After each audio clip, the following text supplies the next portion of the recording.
안녕하세요, 김아빠입니다. 오늘은 스포츠 지도사 보디빌딩 구술 문제 응급처치 부문 열문항에 대해서 알아보도록 하겠습니다. 기본적으로 어느 정도 알고 계시는 부분들이 있기 때문에 준비하는데 크게 어려움은 없으실 거라고 생각하고요. 지금부터 1번 문제부터 알아보겠습니다. 1. 응급처치의 필요성에 대해 설명하시오.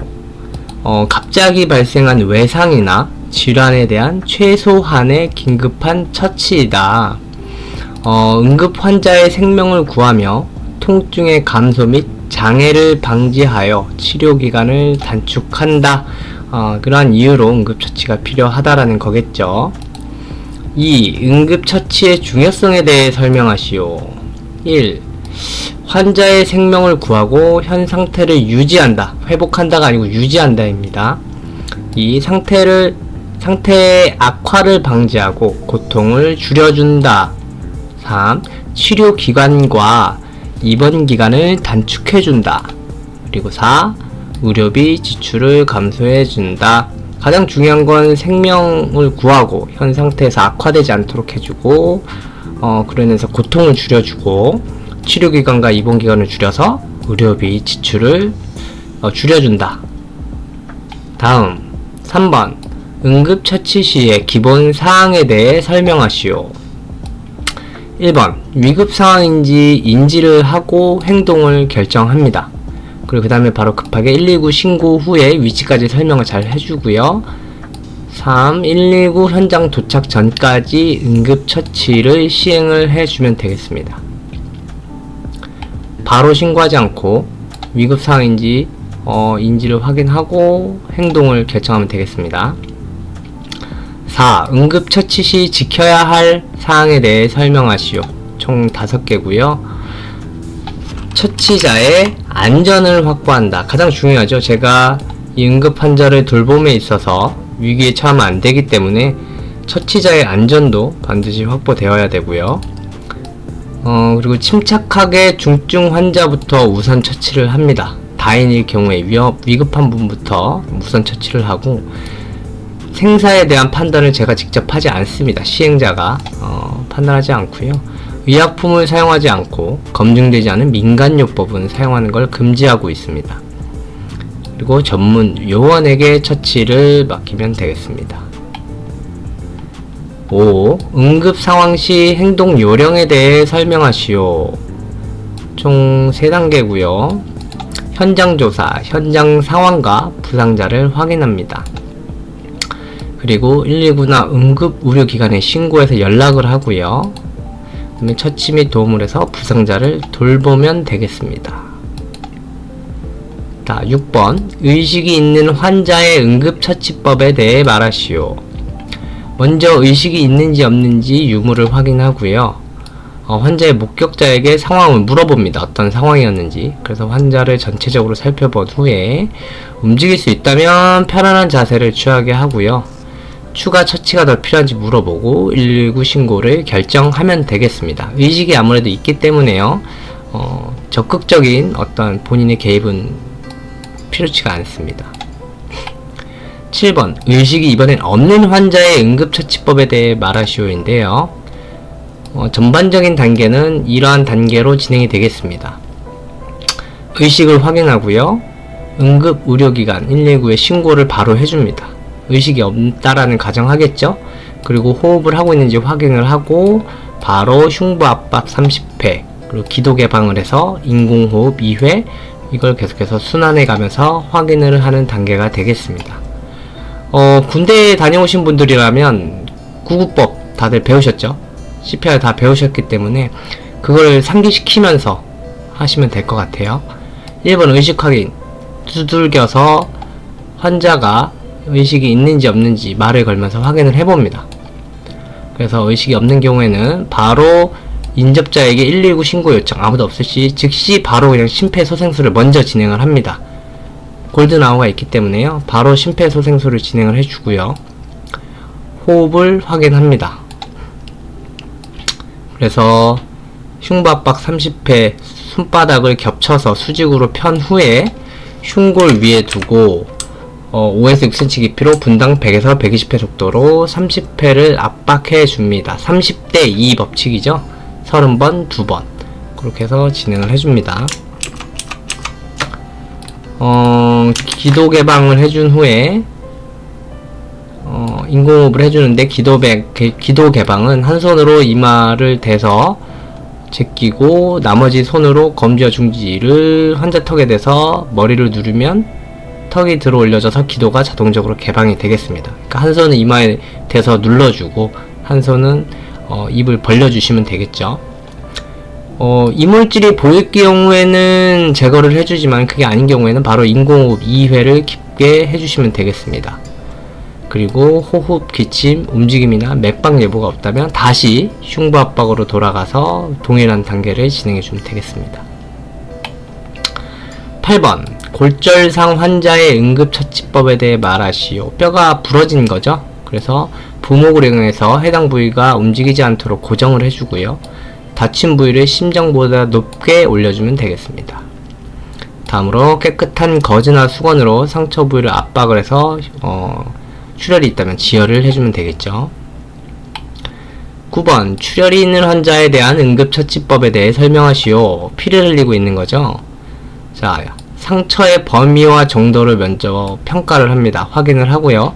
있으시다면 의료용 장갑을 착용하고 출혈 부위를 옷을 찢거나 옷을 개방을 해서 확인을 합니다. 소독거즈나 깨끗한 천으로 상처 부위를 덮고 손가락이나 손바닥으로 직접적으로 상처 부위를 압박을 해줍니다. 그래서 지속 출혈 시 압박점에 압박을 계속해서 가하고 부목으로 상처 부위를 고정을 해주면 되겠습니다. 일단은 출혈이 있는 환자는요, 출혈을 먹게 해주는 게 가장 중요한 단계이기 때문에 그 점을 상기시킨 상태에서 외워주시면 될 것 같습니다. 다음 10번 화상 환자 응급처치 방법에 대해 설명하시오. 자, 1번 화상 부위에 찬물을 한 10분 정도에 두고요. 그래서 열을 식힌 후에 멸균 처리된 거즈로 덮어줍니다. 물집이 생겼다면 물집을 터트리지 말고요. 화상 부위에 딱 붙어있는 물질들은 함부로 떼어내지 않습니다. 그리고 로션이나 연고, 기름 등은 바르지 않는 것이 좋겠습니다. 다음 11번 흉부 압박에 대해 설명하시오. 위에 했던 그 흉부 압박에 대해서 세부적으로 설명하는 문제가 되겠는데요. 일단 심정지 환자에게 효과적이며 딱딱하고 평평한 바닥에 눕혀서 실시를 해야 합니다. 그 압력이 정확하게 전달이 되어야 되기 때문에 딱딱하고 평평한 바닥에 눕혀주시는 게 원칙입니다.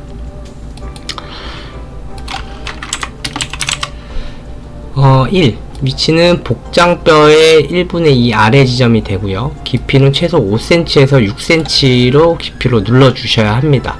속도는 분당 60회 이상 120하기 때문에 초당 2회씩 압박을 가해주신다고 생각하시면 될 것 같아요.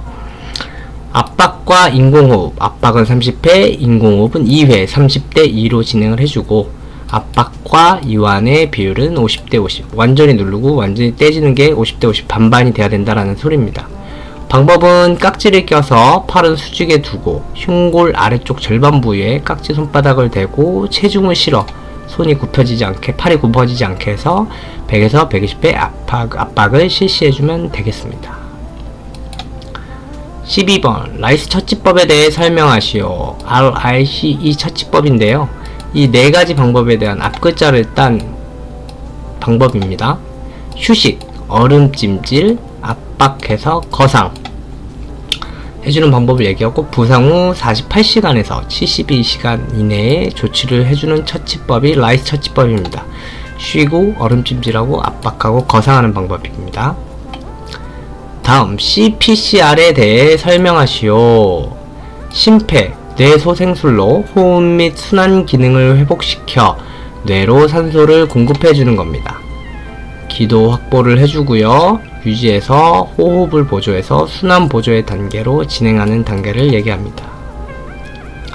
다음 14번 자동 심장 충격기, 자동 제세동기의 사용 방법에 대해서 설명하시오. 먼저 전원을 켜고요. 상의를 벗겨놓은 상태에서 두 개의 패드를 부착합니다. 기계에서 심장 리듬을 분석하고 버튼을 눌러서 심장 충격을 시행합니다. 다음 바로 이어서 심폐소생술을 계속해서 압박법을 재시행해 주시면 되겠습니다.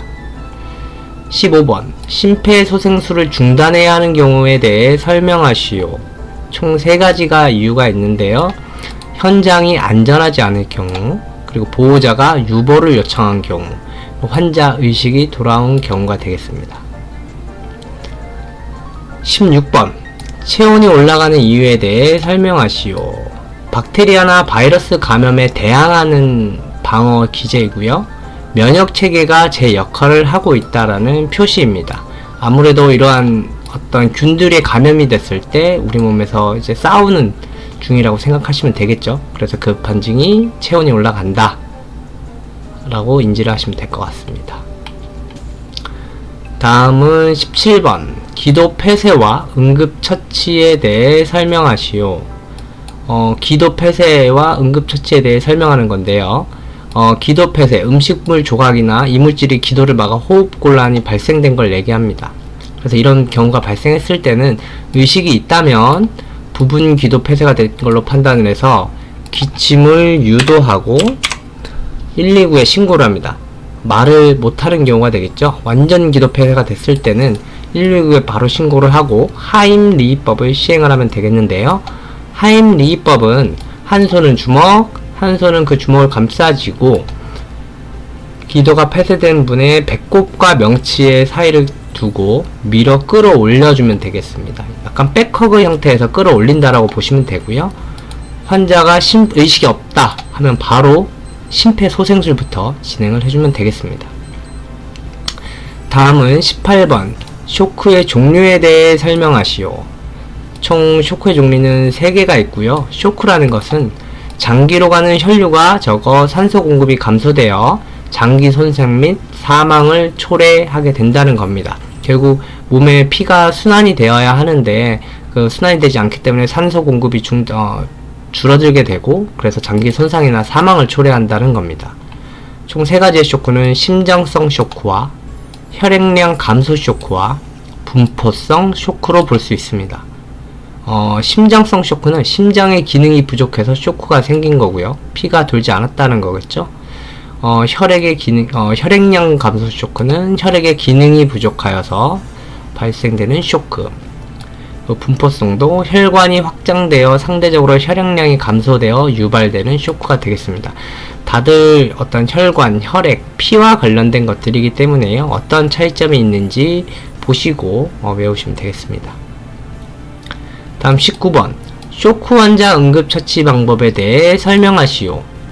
산소를 더 많이 공급하고 뇌와 심장으로 가는 혈액순환을 더 원활하게 해주는 것입니다. 자, 쇼크가 생겼다고 하면 산소가 부족하다는 거기 때문에 산소를 더 많이 공급해서 뇌나 심장 쪽으로 혈액순환이 더 원활하게 해주는 것이라고 생각하시면 되겠습니다. 자, 이상으로 19가지에 달하는, 여기 열문항이라고 설명을 드렸네요. 19가지에 달하는 응급처치에 대해서 알아보았습니다. 아까도 좀 설명을 드렸지만, 군대에서 구급법을 배워본 남성이시라면 대부분 한 번쯤은 다 들었을 내용들입니다. 그래서 그때를 좀 상기하시면서 차근차근 단계별로 외워가시면 엄청나게 좀 의학적인 내용이 많이 없기 때문에 준비하시는데 크게 어려움은 없으실 거라고 생각이 듭니다. 지금까지 응급처치 교육을 모두 완료했고 오늘도 너무 고생하셨습니다. 다음 영상에서 뵙도록 하겠습니다.